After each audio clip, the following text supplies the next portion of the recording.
ಮಾತ್ರ ಇಲ್ಲ, ಬೇರೆ ಕಡೆಗೆ ಹೋಗೋಕೆ ಸಾಧ್ಯ ಆಗುತ್ತಾ ಅಂತ.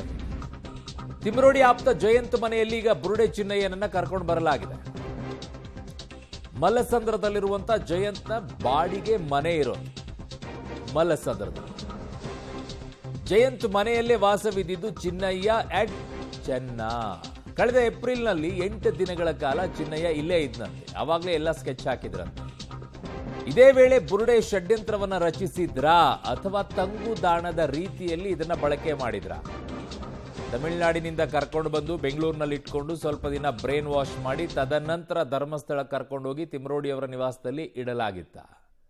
ಏನ್ ಬೇಕಾದರೂ ಸಾಧ್ಯತೆ ಇದೆ. ತಂಗುದಾಣದ ರೀತಿಯಲ್ಲಿ ಜಯಂತ್ ಮನೆಯನ್ನ ಇಲ್ಲಿ ಬಳಕೆ ಮಾಡಲಾಯ್ತಾ ಅನ್ನುವಂಥ ಪ್ರಶ್ನೆನೂ ಬರುತ್ತೆ.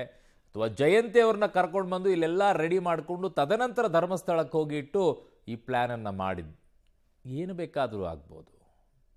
ಸೊ SIT ಅವರು ಈ ವಿಚಾರದಲ್ಲಿ ಈಗ ಹುಡುಕಾಟವನ್ನು ನಡೆಸಬೇಕು, ತನಿಖೆಯನ್ನ ಮಾಡಬೇಕಾಗಿದೆ.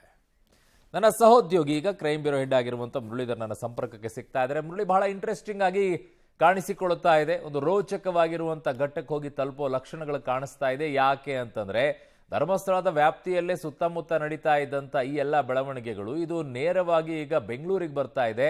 ಬೆಂಗಳೂರಿನಿಂದ ಮತ್ತೆ ಈ ಆರೋಪ ಕೇಳಿ ಬರ್ತಾ ಇರೋ ರೀತಿಯಲ್ಲಿ ತಮಿಳುನಾಡು ಅಥವಾ ಕೇರಳದ ಕಡೆಗೆ ಏನಾದರೂ ಹೋಗೋ ಸಾಧ್ಯತೆ ಇದೆಯಾ ಮುರಳಿ?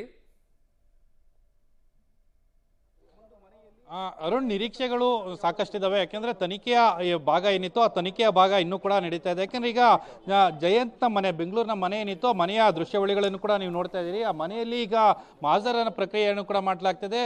ಖುದ್ದು SP ಅವರ ಸಮ್ಮುಖದಲ್ಲಿ ಮಾಜರ್ ಪ್ರಕ್ರಿಯೆಗಳನ್ನು ಮಾಡ್ತಾ ಇರುವಂಥದ್ದು. DYSP ಇನ್ಸ್ಪೆಕ್ಟರ್ಗಳು ಜೊತೆಗೆ ಸೋಕೋ ಟೀಮ್ ಎಲ್ಲರೂ ಕೂಡ ಬಂದು ತನಿಖೆಯನ್ನು ಮಾಡಲಾಗ್ತದೆ. ಜೊತೆಗೆ ಮನೆಯಲ್ಲಿ ಸಿಕ್ಕಂಥ ಪ್ರತಿಯೊಂದು ವಸ್ತುಗಳು ಕೂಡ, ಯಾಕೆಂದ್ರೆ ಆ ಮನೆ ಚಿಕ್ಕದಾಗಿದೆ, ಆ ಮನೆ ಚಿಕ್ಕದಾಗಿರುವಂಥ ಮನೆಯಲ್ಲಿ ಯಾವ್ಯಾವ ವಸ್ತುಗಳು ಸಿಕ್ಕುತ್ತೆ ಆ ವಸ್ತುಗಳಲ್ಲಿ ಟೆಕ್ನಿಕಲ್ ಎವಿಡೆನ್ಸ್ಗಳೇನಾದರೂ ಸಿಗ್ಬೋದಾ, ಅಥವಾ ಈಗ ನಾವು ದೃಶ್ಯಾವಳಿಗಳಲ್ಲಿ ನೋಡ್ತಾ ಇದ್ವಿ ಮನೆಯಲ್ಲಿದ್ದಂಥ ಹಳೆಯ ಫೋಟೋದ ಏನು ಕಾಪಿಗಳೇನಿತ್ತು ಆ ಕಾಪಿಗಳನ್ನು ಕೂಡ ತೆಗೆಯುವಂಥದ್ದು, ಜೊತೆಗೆ ಅದ ನೆಗೆಟಿವ್ಗಳೇನಿತ್ತು ಅದನ್ನು ಕೂಡ ಪರಿಶೀಲನೆ ಮಾಡುವಂಥ ಪ್ರಯತ್ನಗಳನ್ನು SIT ಅಧಿಕಾರಿಗಳು ಮಾಡ್ತಾ ಇದ್ರು. ನಿರಂತರವಾಗಿ ಮಾಹಿತಿಗಳನ್ನು ಕಲೆ ಹಾಕುವಂಥದ್ದು, ಆತನ ಹೇಳಿಕೆಗಳನ್ನು ದಾಖಲು ಮಾಡ್ಕೊಳ್ಳುವಂಥದ್ದು, ಜೊತೆಗೆ ಆತನ ಮನೆಯಲ್ಲಿ ಸಿಕ್ಕಂಥ ಪ್ರತಿಯೊಂದು ವಸ್ತುಗಳು, ಜೊತೆಗೆ ಕ್ಯಾಲೆಂಡರ್ನು ಕೂಡ ಅಲ್ಲಿ ತೆಗೆದುಕೊಳ್ತಾರೆ. ಆ ಯಾವ ಸಂದರ್ಭದಲ್ಲಿ ನೀನು ಈ ಮನೆಗೆ ಬಂದಿದ್ದೆ ಅಂತ ಹೇಳಿ ಡೇಟ್ ವೈಸ್ ಏನು ಕನ್ಫರ್ಮೇಶನ್ ಅನ್ನ ಪಡ್ಕೊಳ್ಳುವಂತ ಪ್ರಯತ್ನಗಳನ್ನು ಕೂಡ ಮಾಡ್ತಾ ಇರುವಂತದ್ದು. ಅರುಣ್, ಏನಂದ್ರೆ ಈ ಪ್ರಕರಣದ ತನಿಖೆ ಮಂಗಳೂರಿನಿಂದ ಈಗ ಬೆಂಗಳೂರು ಕಡೆ ಬರ್ತಾ ಇದೆ. ಬೆಂಗಳೂರಿನಿಂದ ಮುಂದೆ ಯಾವ ಪ್ರದೇಶಕ್ಕೆ ಹೋಗಿ ತಲುಪುತ್ತೆ ಅನ್ನೋದ್ರ ಬಗ್ಗೆ ಕೂಡ ಸಾಕಷ್ಟು ಕುತೂಹಲಗಳಿವೆ. ಯಾಕಂದ್ರೆ ಎಲ್ಲರೂ ಕೂಡ ಹೇಳ್ತಾ ಇದ್ದಾರೆ ಆ ಪ್ರದೇಶದಲ್ಲಿ ಈ ರೀತಿಯ ಘಟನಾವಳಿಗಳು ನಡೆದಿದೆ ಅಥವಾ ಈ ಪ್ರದೇಶದಲ್ಲಿ ಈ ರೀತಿಯ ಘಟನಾವಳಿಗಳು ನಡೆದಿದೆ, ಇದಕ್ಕೆ ಈ ಗ್ಯಾಂಗ್ ನ ರೂವಾರಿಯೇ ಬೇರೆ ಅನ್ನೋದ್ರ ಬಗ್ಗೆನೂ ಕೂಡ ಸಾಕಷ್ಟು ಅನುಮಾನಗಳು, ಸಾಕಷ್ಟು ಕುತೂಹಲಗಳು ಕೂಡ ಸದ್ಯಕ್ಕೆ ಇರುವಂತದ್ದು. ಯಾಕೆಂದ್ರೆ ಈತ ತಮಿಳುನಾಡಿನಲ್ಲೇ ಈತ 2ನೇ ಮದುವೆ ಆಗಿದ್ದಂಥದ್ದು. ಅದಾದ ಬಳಿಕ ಚಾಮರಾಜನಗರಕ್ಕೆ ಬಂದಂತ ಸಂದರ್ಭದಲ್ಲಿ ಕೂಡ ಆತನನ್ನ ಅಲ್ಲಿ ಇರಿಸಲಾಗಿತ್ತು ಅನ್ನೋದ್ರ ಬಗ್ಗೆನೂ ಕೂಡ ಮಾಹಿತಿಗಳು ಸಿಗ್ತಾ ಇರುವಂತದ್ದು. ಈಗಾಗಲೇ ಚಾಮರಾಜನಗರದಲ್ಲಿ ಇರುವಂತಹ ಆತನ ಪತ್ನಿ ಕೂಡ, 2ನೇ ಪತ್ನಿ ಕೂಡ ಹೇಳಿಕೆಯನ್ನ ಕೊಟ್ಟಿದ್ದಾರೆ. ಆತನ ಹಾವಭಾವಗಳು ಯಾವ ರೀತಿ ಇತ್ತು ಅನ್ನೋದ್ರ ಬಗ್ಗೆ ಕೂಡ ಹೇಳಿಕೆಗಳನ್ನ ಕೊಟ್ಟಿರುವಂತದ್ದು. ಮತ್ತು ಇದುವರೆಗೂ ಕೂಡ, ಯಾಕೆಂದ್ರೆ ಆತ ಹೇಳ್ತಾನೆ ಅರುಣ್, ಇಲ್ಲಿ ಪ್ರಮುಖವಾಗಿ ಗಮನಿಸಬೇಕಾದಂಥದ್ದು ಆತನಿಗೆ ಪಾಪದ ಪ್ರಾಯಶ್ಚಿತ್ತ ಕಾಡ್ತು. ಪಾಪದ ಪ್ರಾಯಶ್ಚಿತ್ತ ಕಾಡಿದ ಹಿನ್ನೆಲೆಯಲ್ಲಿಯೇ ಈ ರೀತಿ ನಾನು ಪೊಲೀಸರ ಮುಂದೆ ಬಂದು ಹೇಳಿಕೆಯನ್ನ ಕೊಡ್ತಾ ಇದ್ದೀನಿ ಅಂತೇಳಿ.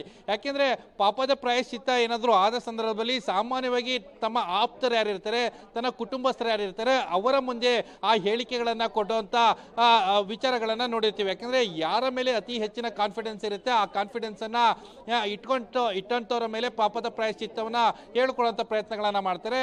ಆತ ಸ್ವಂತ ಹೆಂಡತಿ ಜೊತೆಯಲ್ಲಿ ಹೇಳಿಕೆಯನ್ನ ಕೊಟ್ಟಿಲ್ಲ, ಪಾಪದ ಪ್ರಾಯಶ್ಚಿತ್ತ ಬಗ್ಗೆ ಹೇಳಿಕೆಯನ್ನ ಕೊಟ್ಟಿಲ್ಲ, ಪಾಪದ ಪ್ರಾಯಶ್ಚಿತ್ತವನ್ನ ಮಾಡ್ಕೊಂಡಿಲ್ಲ. ಅದು 3ನೇ ವ್ಯಕ್ತಿಯ ಬಳಿ ಬಂದು ಈ ರೀತಿಯ ಪ್ರಾಯಶ್ಚಿತ್ತದ ಹೇಳಿಕೆಗಳನ್ನ ಕೊಡುವಂತ ಪ್ರಯತ್ನಗಳನ್ನ ಮಾಡಿದ್ದಾನೆ ಅಂತ ಹೇಳಿ ಗೊತ್ತಾದಾಗಲೇ ಇದರ ಹಿಂದೆ ಒಂದು ದೊಡ್ಡ ಷಡ್ಯಂತ್ರ ಇದೆ. ಆ ಷಡ್ಯಂತ್ರನ ಮಾಡ್ಲಿಕ್ಕೆ ಯಾವುದೋ ಒಂದು ಗ್ಯಾಂಗು ನಿರಂತರವಾಗಿ ಕಾರ್ಯಾಚರಣೆಯನ್ನ ಮಾಡ್ತಾ ಇದೆ ಅನ್ನೋದು ಸ್ಪಷ್ಟವಾಗಿ ಗೊತ್ತಾಗ್ತಾ ಇದೆ. ಆ ಕಾರ್ಯಾಚರಣೆ ಮಾಡಿದಂತ ಗ್ಯಾಂಗ್ ಅನ್ನ ಬೆನ್ನತ್ತಿರುವಂತ SIT ಅಧಿಕಾರಿಗಳಿಗೆ ಒಂದೊಂದೇ ಎಳೆಯಾಗಿ ಹಂತವಾಗಿ ಮಾಹಿತಿಗಳು ಸಿಗ್ತಾ ಹೋಗ್ತದೆ. ಆ ಮಾಹಿತಿಗಳನ್ನ ಆಧರಿಸಿ ಈಗ SIT ಅಧಿಕಾರಿಗಳು ತನಿಖೆಯನ್ನು ಮುಂದುವರಿಸಬೇಕು. ಸದ್ಯಕ್ಕೆ ಬೆಂಗಳೂರಿಗೆ ಬಂದಿರುವಂತಹ ಮಹಜರು ತಂಡ, ಅಂದ್ರೆ SIT ತಂಡ ಮತ್ತೆ ಬೇರೆ ಯಾವ ಪ್ರದೇಶಕ್ಕೆ ತಲುಪುತ್ತೆ ಅನ್ನೋದ್ರ ಬಗ್ಗೆ ಕೂಡ ಸಾಕಷ್ಟು ಕುತೂಹಲ ಕಾಡ್ತಾ ಇರುವಂತದ್ದು. ಅರುಣ್, ಓಕೆ, ಹಾಗೆ ಸಂಪರ್ಕದಲ್ಲಿ ಮುರಳೀಧರ್ ವಾಪಸ್ ಬರ್ತೀನಿ ನಿಮ್ಮ ಹತ್ರ. ಮಲ್ಲಸಂದ್ರದಲ್ಲಿರುವಂತ ಜಯಂತ್ ಬಾಡಿಗೆ ಮನೆಯಲ್ಲಿ ಈಗಾಗಲೇ SIT ಅವರು ಶೋಧವನ್ನ ಮಾಡ್ತಾ ಇರುವಂತ ದೃಶ್ಯಾವಳಿಗಳು ನಿಮಗೆ ತೋರಿಸ್ತಾ ಇದ್ದೀವಿ. ಅಲ್ಲಿ ಫೋಟೋ ನೆಗೆಟಿವ್ಗಳನ್ನ ಇಟ್ಕೊಂಡ್ಬಿಟ್ಟು ಅದನ್ನು ಚೆಕ್ ಮಾಡ್ತಾ ಇರುವಂಥ ದೃಶ್ಯಾವಳಿಗಳು